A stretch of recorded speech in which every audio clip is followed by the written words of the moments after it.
Greetings, nerds and virgins!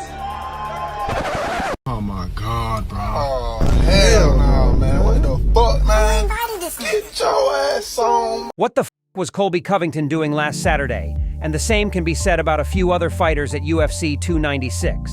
The early prelims and the prelims were electrifying, with the majority ending in a finish, and the fights that went to decision being absolute wars. Meanwhile, the main event was fighters were more, let's just say, strategic. Now that was definitely not the case with Josh Emmett. You couldn't ask any more from him to open up the main card by obliterating Bryce Mitchell with a picture-perfect overhand right that not only knocked Bryce cold out but also caused him to have convulsions while being on the floor. Joe Rogan was lamenting at the fact that he wasn't provided with a chair to sit, as his legs were wobbly even after recovering and waking up from the knockout. Anyone that was witnessing that knockout live must have been somewhat worried for Bryce Mitchell and his physical reaction to the knockout. Thankfully, it seems like Bryce has recovered and is in good spirits, and is currently doing what he loves doing the most, which is doing normal, everyday activities while living in the countryside. Paddy Pimblett's bout against Tony Ferguson went the worst way it could have possibly gone for Tony Ferguson. What I mean by that is, since Tony didn't win, he would look for another fight to win before retiring, but now, after losing by a decision where he survived a barrage in the first round and was beginning to outgas Paddy in the third round, it will motivate him to keep going, whereas if he got brutally finished, he might have hung it up. Unfortunately, it will get worse for Tony, as his speed and reflexes are completely gone. He's still got some power, cardio, and durability, but it will probably only work on the most bottom of the prospects in the lightweight division. As for Paddy, his striking did look like it improved, however his gas tank not as much. He was beginning to get severely tired in the third round, and if this was a 5-rounder, Tony may have been able to squeeze out a finish in the 5th, with the way Paddy was fading. All in all, Paddy will definitely never fight for a title, and his best hope is to keep improving slightly and potentially someday crack the top 10 and then go for money fights. Before we go over Shavkat's submission victory over Wonderboy Thompson, I will preface it with the information that has been released recently regarding Shavkat Rakhmonov having an ankle injury that requires surgery during the fight. Knowing this now in hindsight explains the somewhat unusual fight that Shavkat had and his fashion choice of coming out with 2 ankle wraps where he usually doesn't wear that accessory coming out to fights.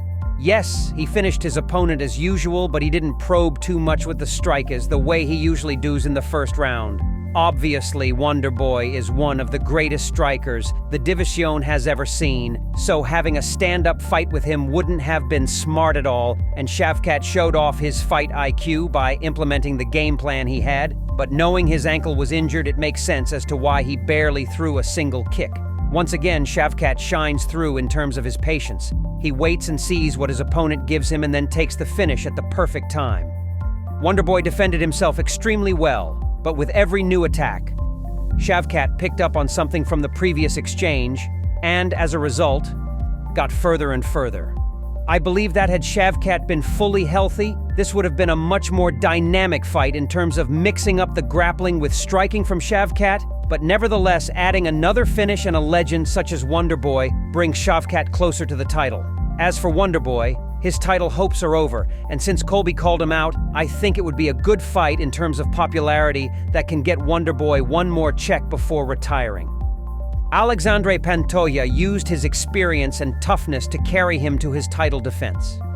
Either due to having a difficult weight cut this time around or starting the first round off at an extremely high pace or a combination of both, Pantoya found himself in the situation where he was gassing relatively early in the fight around the end of the second round and the start of the third, and unlike in his fight with Moreno, he could not catch a second wind.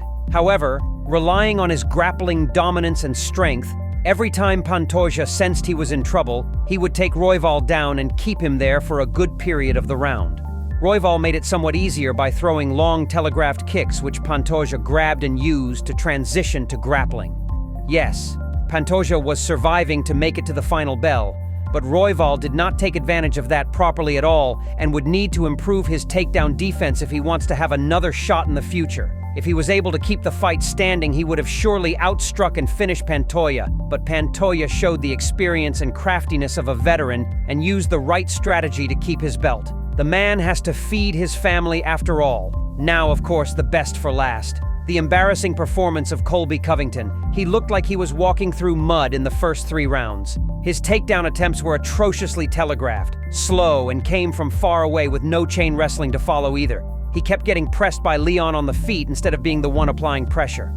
I don't know what he expected to do against Leon purely on the feet because he is levels below Leon in that department. He simply is too slow and not skilled enough to deal with Leon's distance management and quick leg attacks. All Colby did was get his leg chewed and get mistimed for counters. Him defending his champion. Yep. Yeah, he's not going to win. Yeah, Leon Covington has paid when he has it. So you might find, like, You can see he has worked that right thigh of Covington. on the clock. Right. He'll still. And he's reaching for these punches. Oh, in their first fight. So that, He just overwhelmed RDA. yeah. He did better in the 4th round while still losing it, and of course he barely edged out the 5th round because Leon decided he wanted to practice his best Khabib impression and try to grapple and tap Colby. To his credit, he did have Colby in a nasty submission from which he had to do a crazy roll to escape. It was baffling to see Colby raise his hand after the fight when he clearly lost the first 4 rounds and barely squeezed out the 5th round. The shtick was tiring even for his idol Donald Trump. Trump did not seem happy with Colby's shout-out after his piss-poor performance, and Donnie Boy began leaving while Colby was still giving his speech. Colby obviously did not deserve the title shot and is becoming too old to challenge for the title with his speed and tenacity decreasing by a lot. You can even tell that he himself knows this as he called out another older past his prime-ranked welterweight Stephen Thompson. He did not call out Shavkat because he is certain he won't get through him in any way, shape, or form. If you've enjoyed today's topic and my breakdown of the fighters that participated in the main event of UFC 296, then please subscribe to the channel, leave a like and a comment, and make sure to turn the bell notification on. You won't want to miss the future content as I will also be exploring topics and themes that may not be known to the general public, and/or translations from these crazy shows in the Russian-speaking world of MMA that you see on TikTok or Instagram Reels. Furthermore, if there are specific topics you guys may want to see me cover, then just make a suggestion in the comment section, and more than likely I'll explore the said topic. Some of you may know of something that other MMA fans would be mind-blown by, so don't be shy and leave the suggestions. I'll look into it as far as I can when doing my research. Also, please be aware that these are my personal subjective opinions and not the word of law. If you have a gripe with any of my comments, you can explain what it is that you don't like, and I will answer reasonably as well. At this point, I also have to be honest in trying to get this video to 8 minutes long, so hope you understand.